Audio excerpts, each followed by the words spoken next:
Right. మొత్తానికి తెలంగాణలో MLC ఎన్నికల హీట్ అయితే కొనసాగుతోంది. కీలక నేతలంతా కూడా మాటల తూటాలు పేలుస్తున్న సిచ్యువేషన్ అయితే కనిపిస్తోంది. అయితే ఒకే ఒక్క చోట పోటీ చేసిన కాంగ్రెస్ పార్టీ ఎలా అయినా సరే అక్కడి అభ్యర్థిని గెలిపించి తీర్చుకోవాలని చెప్పేసి ఒక పట్టుదలతో ముందుకు వెళ్తుంటే అక్కడే అభ్యర్థిని ఓడించి తమ సత్తా చాటుకోవాలని చెప్పేసి బీజేపీ కూడా భావిస్తోంది. సో మొత్తానికి కరీంనగర్, ఉమ్మడి కరీంనగర్ స్థానంలో చూసుకుంటే గనక కాంగ్రెస్ అయితే చాలా సీరియస్గా ముందుకు వెళ్తోంది. ఎమ్మెల్సీ ఎన్నికల ప్రచారంలో చేయాల్సిన ప్రచారం కంటే కూడా ఎక్కువ ప్రచారాన్ని చేస్తోంది అని చెప్పేసి ఇప్పటికే చాలా చర్చ అయితే కొనసాగుతోంది. మరి ఈ పెద్దల పోరులో గెలిచేదెవరు, ఓడేదెవరు, దీనికి సంబంధించి అసలు ఇంతలా మాటల యుద్ధానికి కారణం ఏంటి? నిజంగా బీజేపీ అన్నట్టుగా ఇది కాంగ్రెస్కి ఒక ఎలక్షన్ రెఫరెండంగానే తీసుకోవాలా? దీని గురించి అయితే చర్చ కొనసాగిద్దాం. పార్టిసిపేట్ చేస్తున్నారు బొల్లం మల్లయ్య యాదవ్ గారు, బీఆర్ఎస్ లీడర్. గుడ్ ఈవినింగ్ అండి మల్లయ్య యాదవ్ గారు. Very good. మాజీ ఎమ్మెల్సీ కాంగ్రెస్ నుంచి ఉన్నారు కపిలవాయి దిలీప్ కుమార్ గారు. దిలీప్ కుమార్ గారు నమస్తే అండి. నమస్కారం. ఎస్ ఆచార్య గారు ఉన్నారు బీజేపీ లీడర్. ఆచార్య గారు నమస్తే. నమస్తే. ఎస్ కోటేశ్వరరావు గారు ఉన్నారు అనలిస్ట్. నమస్తే అండి కోటేశ్వరరావు గారు. నమస్తే. నమస్తే. ఎస్ దిలీప్ కుమార్ గారు, మిమ్మల్ని ముందు అడుగుదలుచుకున్నారు. ఎందుకంటే కాంగ్రెస్ పార్టీ అనుకున్న దానికంటే కూడా పెద్ద స్థాయిలో ప్రచారం చేస్తోంది.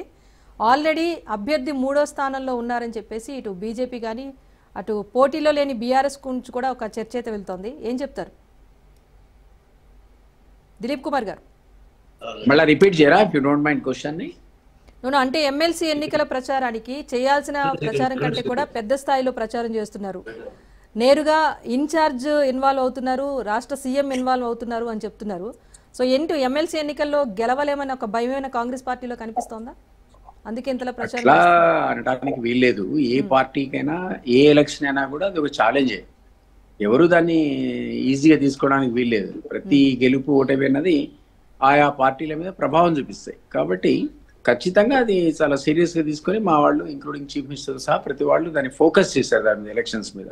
సో అంత మాత్రం చేత మాకేదో భయం అవుతుంది, మేము ఓడిపోతాం, ఇవన్నీ అనుకోవడానికి వీల్లేదు. కానీ ఇంతకుముందు మా లీడర్స్ అందరూ అన్నట్టు కూడా అసలు బీఆర్ఎస్ అభ్యర్థులనే పెట్టకపోవడం అన్నది కొంత అనుమానానికి తావిస్తుంది. ఎందుకంటే వాళ్ళు ఏమన్నా లోపాయికారిగా బీజేపీతో ఒప్పందం చేసుకున్నారా? ఎందుకు అసలు జనరల్గా ఏ పొలిటికల్ పార్టీ అయినా ఎట్లాంటి ఎలక్షన్ అయినా ఓడని గెలవని క్యాండిడేట్స్ పెడతారు. ఎందుకంటే అది కాడర్ని కాపాడుకోవడానికి ఉపయోగపడేటువంటి అంశం. అది అసలు పెట్టకపోతే క్రమక్రమంగా పార్టీ వీక్ అయిపోతుంది, క్యాడర్లో మనం ధైర్యం అనేది తగ్గిపోతుంది. కాబట్టి ఎందుకు బీఆర్ఎస్ ఈరోజు ఈ ఎలక్షన్స్ అన్ని వదిలేస్తుంది అంటే అది ఏమన్నా బీజేపీకి అనుకూలంగా వదిలేశారా, కాంగ్రెస్ కొట్టడమే ఒక సవాల్గా పెట్టుకున్నారని అనుమానాలు వస్తాయి. కాబట్టి మేము దాన్ని సీరియస్ తీసుకోవడంలో తప్పులేదు. Each and every election is a challenge, ప్రతిదీ ఛాలెంజ్. కాబట్టి ఆ కారణం చేతనే వాళ్ళు దాన్ని సీరియస్గా తీసుకున్నారు.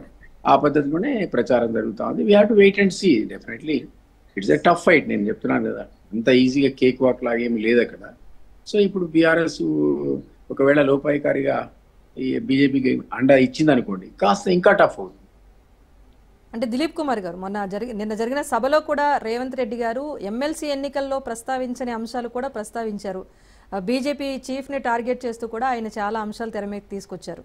బీజేపీ పార్టీని చాలా ఎక్కువగా టార్గెట్ చేశారని చెప్పేసి అంటున్నారు. అంటే అభ్యర్థికి ప్రచారం కంటే కూడా బీజేపీని టార్గెట్ చేస్తూనే ఎక్కువగా విమర్శలు చేశారు సీఎం అంటున్నారు. ఎందుకు అంతలా ప్రచారం నిర్వహించాల్సిన అవసరం ఏముంది?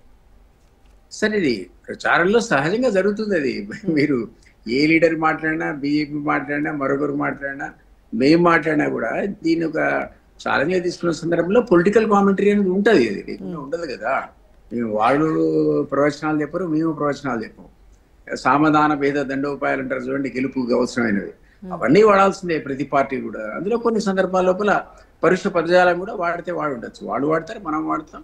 అది మళ్ళీ తెల్లారి ఎలక్షన్స్ తెల్లారి అంతా మర్చిపోతారు. మనం ఎన్నో ఎలక్షన్స్ లో వందలాది సంఖ్యలో ఈ విధంగా యుద్ధ వాతావరణం, ఆ తర్వాత ప్రశాంతత అనేది నెలకొని మళ్ళీ మామూలు పరిస్థితులు రావడం అనేది ఎన్నో సందర్భాల్లో చూసాం. కాబట్టి as a part of the game ఖచ్చితంగా ఆయన మాట్లాడాడు కూడా.